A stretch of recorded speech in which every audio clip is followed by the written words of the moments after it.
Hello friends, welcome to GS now. दोस्तों, ये हमारा पूर्वावलोकन PYQ सीरीज़ का दूसरा वीडियो है। इससे पहले हम लोग पाषाण काल पे एक वीडियो बना चुके हैं। ये सैंधव सभ्यता और संस्कृति पे दूसरा वीडियो है, वीडियो नंबर 2। जो भी स्टूडेंट पहली बार आए हैं ज़रूर चैनल सब्सक्राइब कर लेंगे। हम लोग का टारगेट ग्रुप है PYQ से PCS तक के सफ़र को हम लोग तय करेंगे और विश्वास मानिए आप इस सीरीज़ को पूरा कवर अप करिए, आपका सिलेक्शन प्री में कोई नहीं रुकने वाला है। ठीक है, तो चलिए शुरू करते हैं। पहला प्रश्न है, मानव समाज विलक्षण है क्योंकि वह मुख्यतः आश्रित है किस पे? संस्कृति पर, अर्थव्यवस्था पर, धर्म पर, विज्ञान पर। इसका सही आंसर होगा आपका अर्थव्यवस्था पर। अर्थव्यवस्था है जो मानव समाज की संरचना को निर्धारित करता है, उसके बहुत सारे एस्पेक्ट को भी वो डिसाइड करता है। क्या धर्म का नेचर क्या होगा, उसकी संस्कृति क्या होगी। हालांकि बहुत सारी चीज़ भौगोलिक चीज़ों पर भी निर्भर होता है, लेकिन विलक्षणता इस बात से आती है क्योंकि इकोनॉमी को मानव समाज ने एडॉप्ट किया है। इकोनॉमी और कोई सी भी समाज ने जो पृथ्वी पे है, कोई भी जो जाति समुदाय है, जंतु है, कोई भी इकोनॉमी को नहीं अडॉप्ट कर पाया है। तो मानव समाज के लिए बहुत ही ये विलक्षण चीज़ है, यूनिक चीज़ है एक तरह से। सिंधु सभ्यता संबंधित है प्राग ऐतिहासिक युग से, आद्य ऐतिहासिक युग से, ऐतिहासिक युग से, उत्तर ऐतिहासिक युग से। तो ये आद्य ऐतिहासिक है। इसका चित्रित कहते हैं लिखी हुई लिपि जो है आपकी, लिपि तो है लेकिन इसको पढ़ा नहीं जा सका है। यानी कि लिपि है, चित्रित टाइप की लिपि है, लेकिन इसको पढ़ा नहीं जा सका है। इसका मतलब कि ऐतिहासिक प्रमाण तो हैं लिखित रूप से, तो ऐतिहासिक आद्य ऐतिहासिक युग में इसको रखा जाता है। अगला प्रश्न है, सिंधु घाटी सभ्यता को आर्यों से पूर्व की रखे जाने का मुख्य क्या कारण है? तो किसी भी कल्चर में जो खुदाई होती है, पुरातात्विक खुदाई है, उसमें दो तीन चीज़ें देखते हैं हम लोग कि पहले तो लेयर कौन सा है, खुदाई मिल रहा है कहाँ के इस लेयर में मिल रहा है, और दूसरा होता है मृदभांड। मृदभांड जो होते हैं मिट्टी के बर्तन जो है आपको वो बताते हैं कि किस टाइप से बना हुआ है, पकाए हुए हैं, कच्ची मीट का है, मिट्टी का है, चित्रित किस टाइप के से चित्रित है। ठीक है, तो ये सारी चीज़ें होती हैं एक आर्य मतलब कि सभ्यता को टाइमलाइन करने का एक उपाय होता है। तो इसका आंसर होगा मृदभांड। अगर स्पेसिफिकली बताऊं तो जैसे चित्रित लाल मृदभांड जो थे, चित्रित लाल मृदभांड हड़प्पा संबंधित थे, और धूसर चित्रित आते हैं मृदभांड, वो आर्यन सिविलाइजेशन से संबंधित हैं जो कि इसके बाद आते हैं। सिंधु घाटी संस्कृति वैदिक सभ्यता से भिन्न थी क्योंकि क्या कारण था कि सिंधु घाटी सभ्यता जो थी वैदिक सभ्यता से भिन्न थी? इसके पास विकसित शहरी जीवन की सुविधाएं थी, इसके पास चित्रलेखी लिपि थी, इसके पास लोहे और रक्षा शस्त्रों का ज्ञान का अभाव था। इसमें से क्या सही हो सकता है? तो ये चारों ही चीज़ें आपको जो वैदिक संस्कृति है उससे अलग डिफर करती है सिंधु घाटी सभ्यता की जो चीज़ें हैं। एक एक चीज़ को देखते हैं। जैसे विकसित शहरी जीवन शैली जो हड़प्पा सभ्यता की एक शैली थी, जबकि वैदिक शैली जो थी वो पशुपालकों की और ग्रामीण जीवन पे आधारित शैली थी। फिर वही मैंने जैसे बताया चित्रलेखित लिपि, पहले ही बताया कि लिपि तो अलग थी, इनकी लिपि अलग है, इनकी लिपि बिल्कुल अलग थी, मतलब कि फोटोग्राफिक टाइप की लिपि थी। लोहे और रक्षा शस्त्रों का भाव था, बिल्कुल सही है, लोहे का ज्ञान नहीं था। जहाँ खुदाई होती है बहुत कम मात्रा में शस्त्रों का मिलता है, कुछ मिलते हैं लेकिन बहुत ही डिफरेंट एरिया में और बहुत ही ऊपरी लेयर पर, मतलब बहुत उत्तर हड़प्पन सिविलाइजेशन में रक्षा शस्त्रों का भी थोड़ा बहुत मिलता है, लेकिन अभाव था मान लीजिए मोटे तौर पे। तो इन तीनों चीज़ों से वैदिक कल्चर बिल्कुल अलग हो जाता है। हड़प्पा संस्कृति की जानकारी का मुख्य स्रोत क्या है? शिलालेख, पकी हुई मिट्टी, मोहरों पर अंकित लेख, पुरातात्विक खुदाई, या फिर चारों सही? सोचिए। तो इसका आंसर होगा सी, पुरातात्विक खुदाई। हड़प्पा संस्कृति जानकारी हमें पुरातात्विक खुदाई से मिलता है। कोई मोहरों पर अंकित लेख वेख ऐसे नहीं मिलते हैं, और शिलालेख जो भी हैं लिखे हुए टेक्स्ट जो भी कहीं भी हैं वो पढ़े नहीं गए हैं, तो उससे बहुत ज़्यादा जानकारी ऐसा कुछ मिलता नहीं है। तो मूल रूप से पुरातात्विक खुदाई पे डिपेंड है। अगला प्रश्न है, निम्नलिखित में से कौन हड़प्पा संस्कृति के पूर्वी सीमांत का निर्धारण करता है? अब यहाँ ये प्रश्न कई बार कई तरीके से पूछा जाता है यूपीपीसीएस में। यानी कि आपको जो हड़प्पा संस्कृति का एरिया था उसका टॉप यानी कि उत्तर, नॉर्थ, साउथ, ईस्ट और वेस्ट का पॉइंट पता होना चाहिए, क्योंकि कई बार पूछता है कि सबसे उत्तरी सीमा कौन सा था, सबसे दक्षिणी सीमा कौन सा था, पूर्वी था, कौन सा पश्चिमी था। तो मैं यहाँ लिख देता हूँ। वैसे इसका आंसर जो है पूर्वी सीमा पूछा हुआ है। पूर्वी सीमांत का निर्धारण कौन करता था? पूर्वी सीमांत यानी कि जो पूर्वी क्षेत्र, तो ये आलमगीरपुर, ये आपका यूपी में पड़ता है। आलमगीरपुर जो है आपका पूर्वी सीमांत का निर्धारण करता था। इसी तरह नॉर्थ का मांडा, जम्मू एंड कश्मीर में पड़ेगा। मांडा जो था उत्तरी सीमा का निर्धारण करता था। ठीक है। फिर साउथ में आएंगे तो दैमाबाद, ये आपका महाराष्ट्र में पड़ेगा। महाराष्ट्र में पड़ेगा दैमाबाद, जो कि सबसे दक्षिणी सीमा का निर्धारण, मतलब कि सबसे दक्षिणतम ये स्पॉट था हड़प्पन सिविलाइजेशन का। फिर आएंगे वेस्ट में, तो है सुत्कागेंडोर, ये आपका पड़ेगा बलूचिस्तान पाकिस्तान में।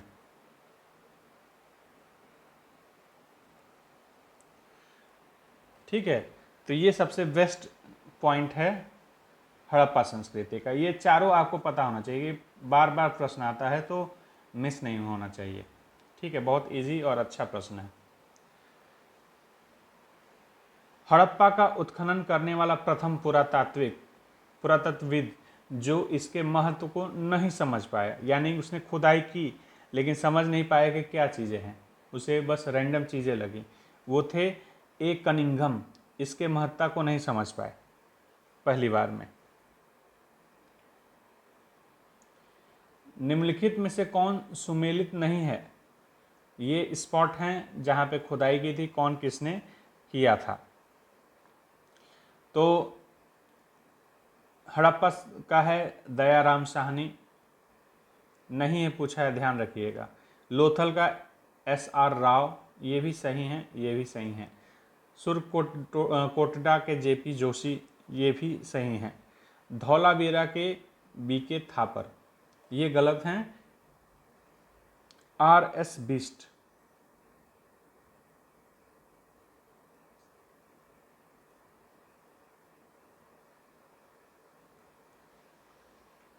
ये थे धौलावीरा के उत्खननकर्ता।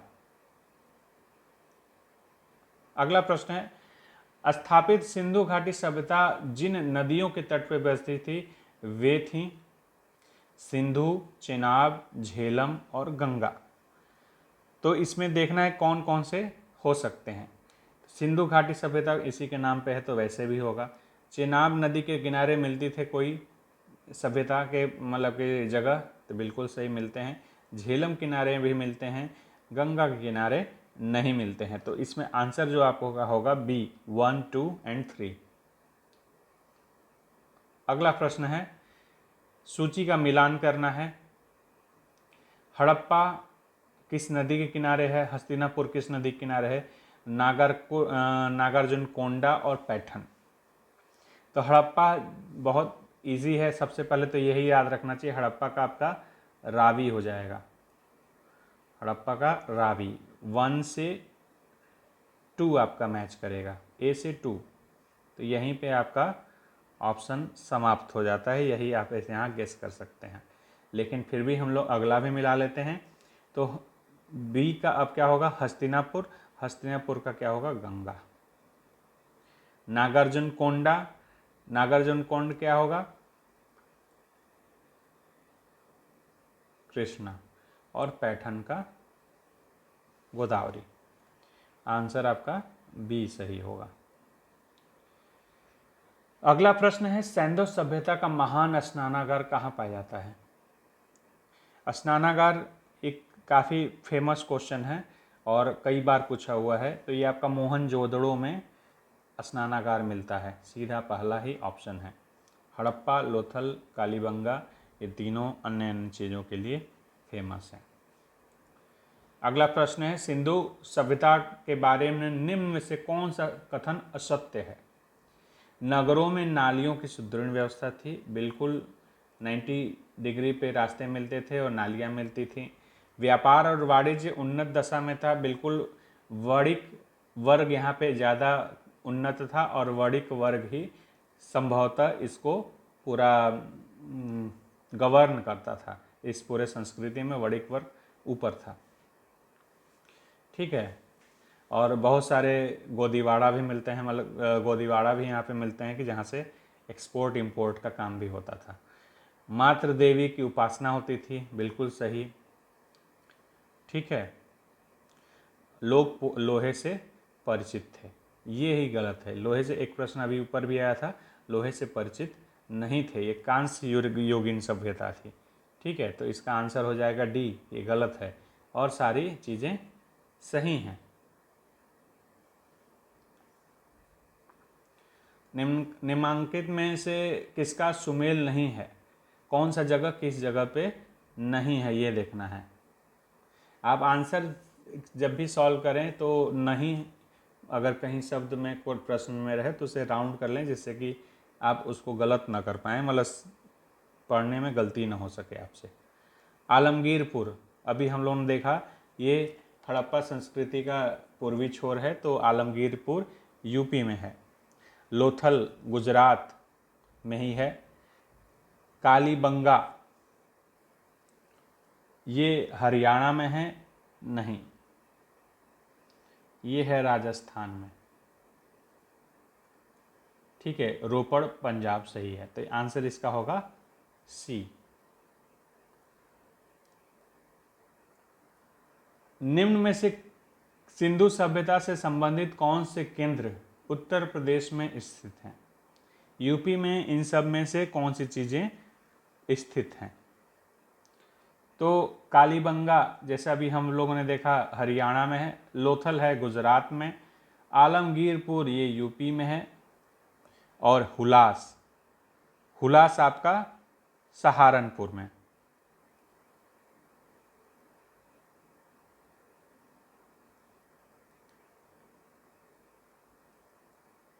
यूपी में। तो आपके आंसर क्या हो जाएंगे, 3 और 4 इसके सही होंगे, डी।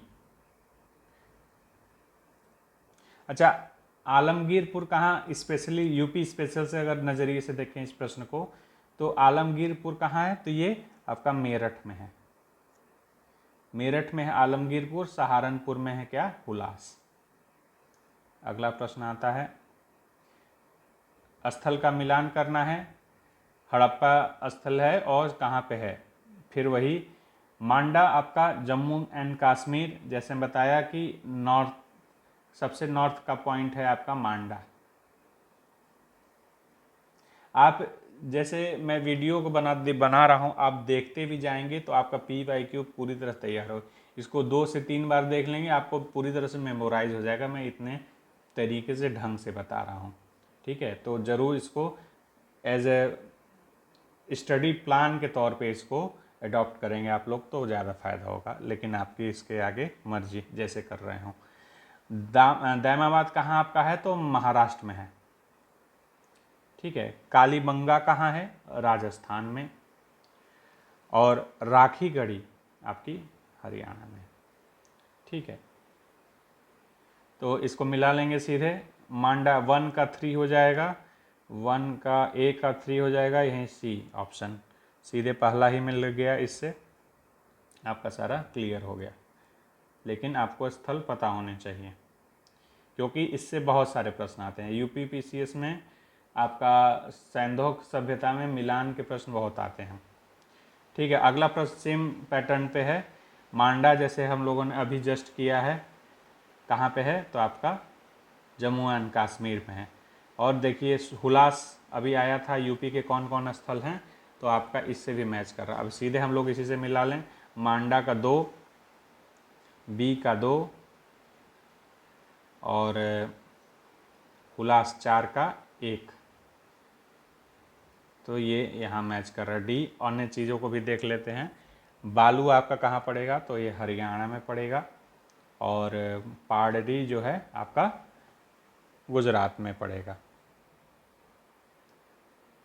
अगला प्रश्न है, हड़प्पा सभ्यता का स्थल मांडी भारत के किस राज्य में पड़ता है। अब देखिए ये बहुत ही इंटरेस्टिंग क्वेश्चन है। आपको अभी मैंने बताया कि सबसे टॉप नॉर्थ का पार्ट जगह कौन सा है, वो है मांडा। ये कंफ्यूज करता है इसलिए मैं बता रहा हूँ। और ये पूछ रहा है मांडी। मांडी आपका कहाँ है, गुजरात, हरियाणा, राजस्थान या उत्तर प्रदेश, तो आपका यूपी में पड़ता है मांडी। यूपी स्पेशल के नज़रिए से देखेंगे तो ये मुजफ्फरनगर,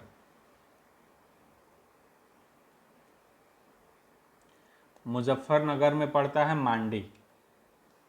ठीक है, तो हम लोगों ने अब तक 3 जगहों को देख लिया है जो यूपी में पड़ते हैं। एक तो मांडी हो गया, आलमगीरपुर, सबसे ज़्यादा प्रश्न यहीं से आते हैं, और हुलास। ये 3 जगहें यूपी से में स्थित हैं। अगला प्रश्न है, सिंधु घाटी सभ्यता का कौन सा स्थान अब पाकिस्तान में है।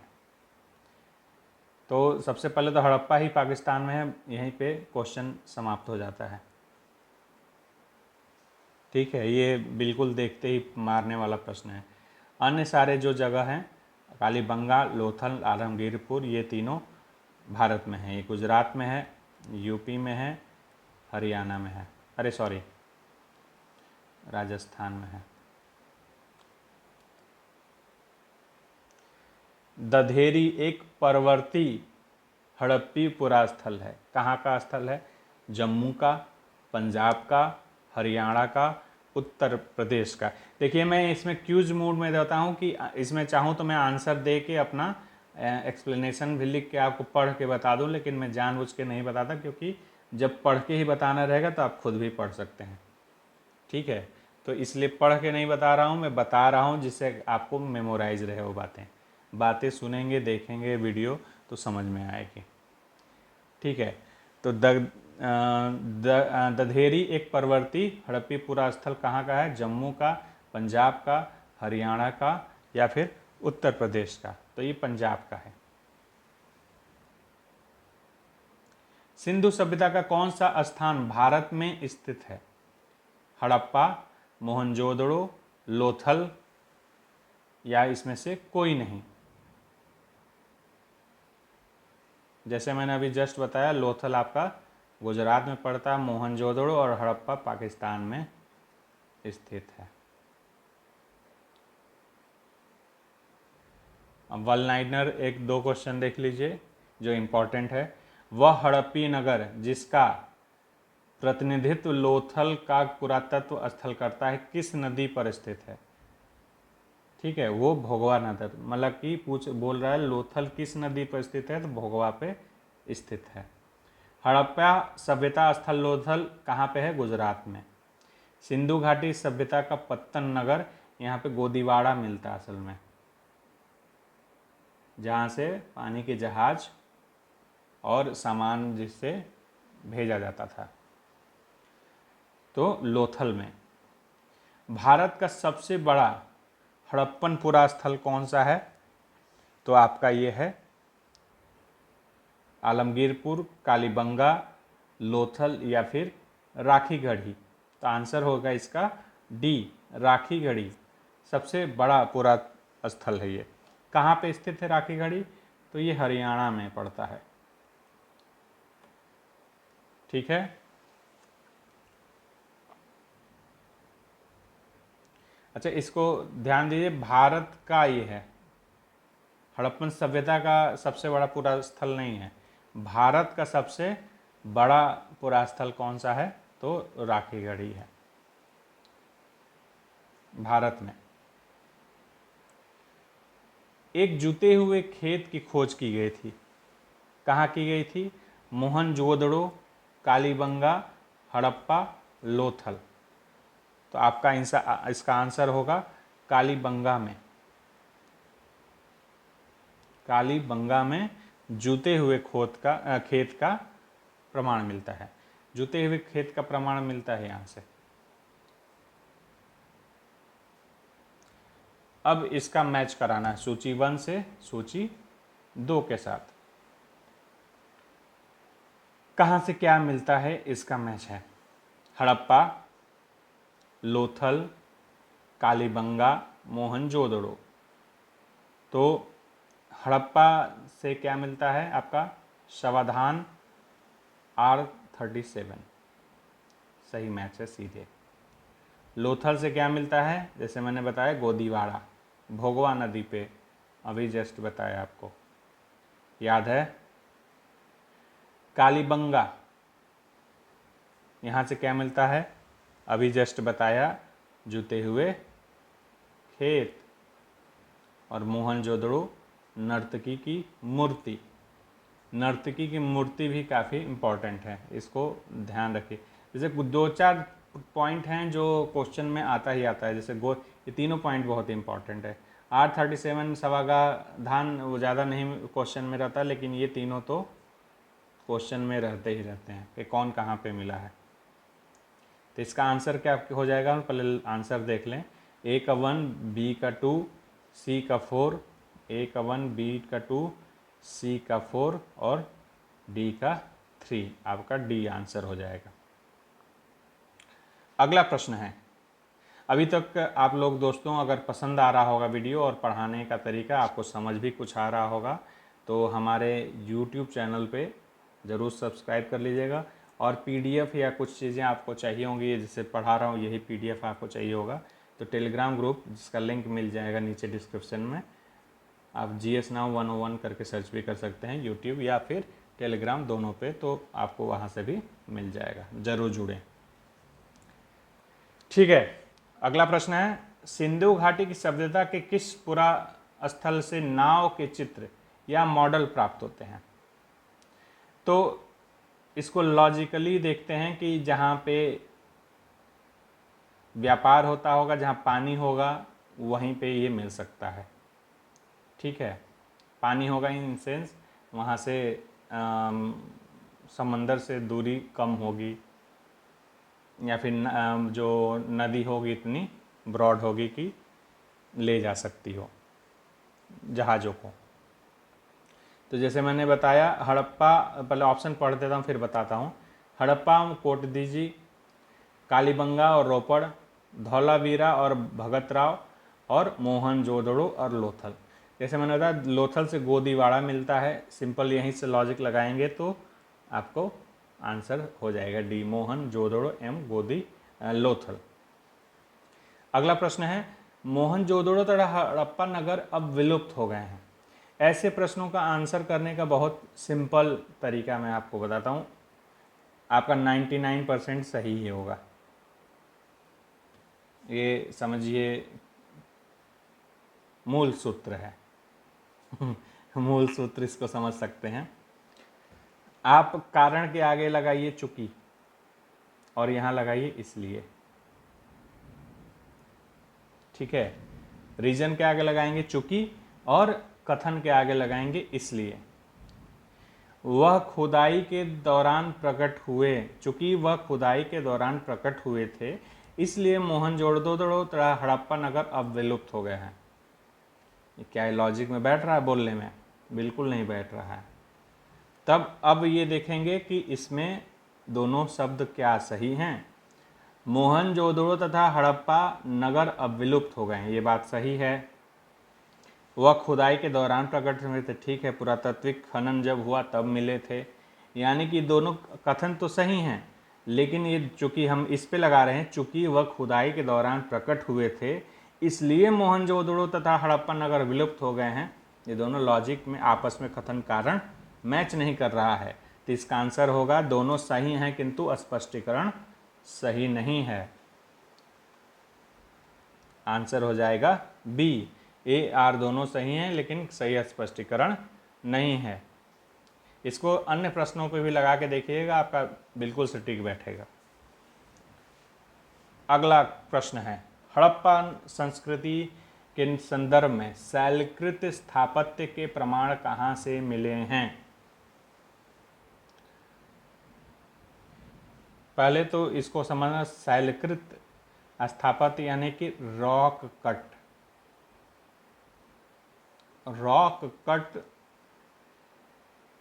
आर्किटेक्चर या फिर कुछ भी चीज़ें कहाँ से मिले हैं?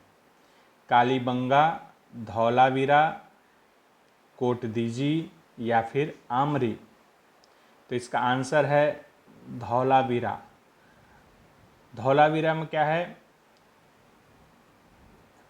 इसके कुछ फैक्ट्स जान लेते हैं क्योंकि ये प्रश्न इम्पॉर्टेंट है।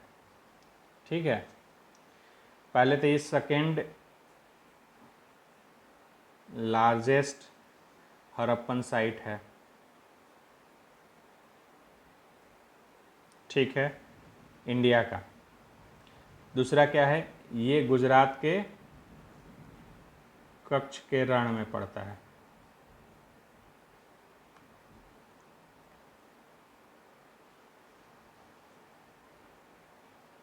कच्छ के रण में पड़ता है। ठीक है, रॉक कट रिजर्वायर,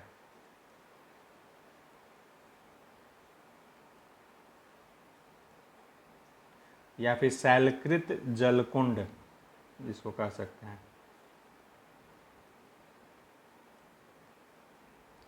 शैलकृत जलकुंड यहाँ पे मिलते हैं जहाँ से नहरें निकाली गई थी।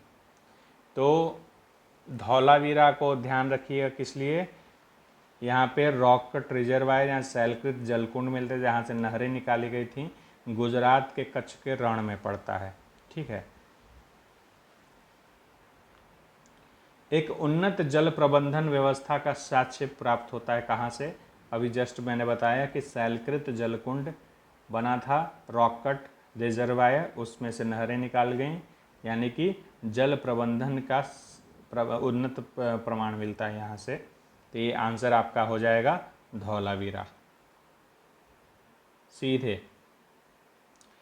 अब अगला प्रश्न है, निम्नलिखित में से किस स्थल से द्विशव संस्कार डबल बरियल का प्रमाण मिलता है?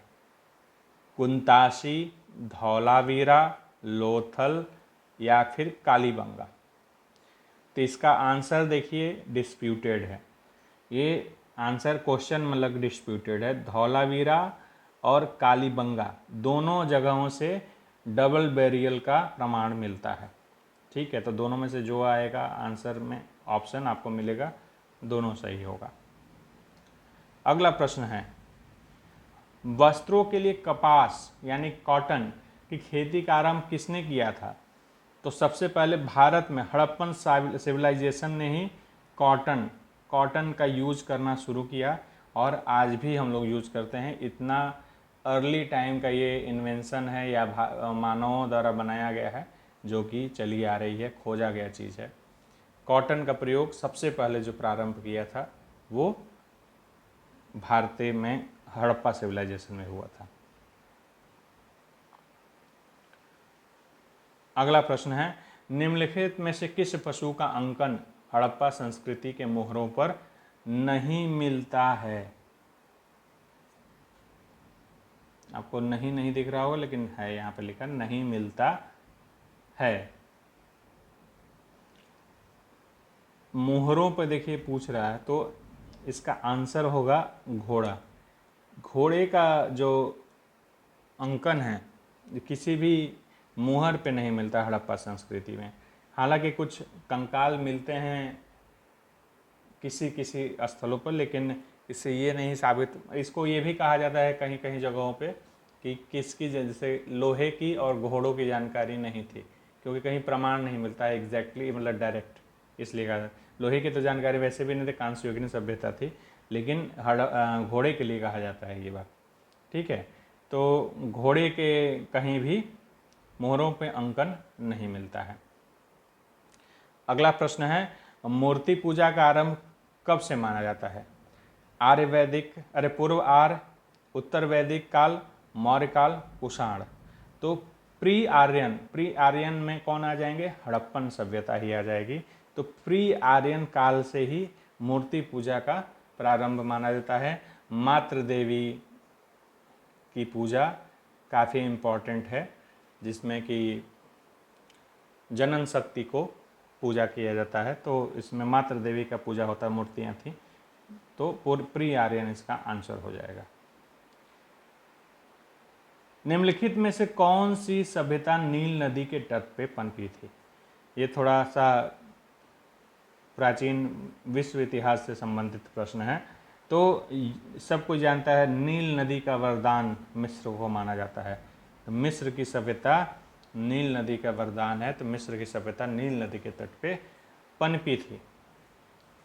इस प्रकार हम लोगों का सिंधु घाटी सभ्यता का आज अंत हो रहा है। और अभी तक आपको वीडियो पसंद आया तो ज़रूर चैनल सब्सक्राइब कर लीजिएगा, अपने फ्रेंड्स के बीच में ज़रूर शेयर करिएगा, जिससे कि हम लोगों को और मोटिवेशन मिल सके। ज़्यादा से ज़्यादा लोगों के ग्रुप में शेयर करिए, लाइक करिए वीडियो को अगर आपने कुछ नया सीखने को समझने को मिला है या फिर आपको स्टडी ईजी हुई है। और हम लोग स्पीड को बढ़ाते जा रहा हूँ मैं, अब जल्द मतलब जल्द स्पीडली आपके आगे मैं वीडियो लाता जाऊँगा PYQ के, ठीक है। तो चैनल को ज़रूर सब्सक्राइब करिए। Thanks for watching GS now, take care.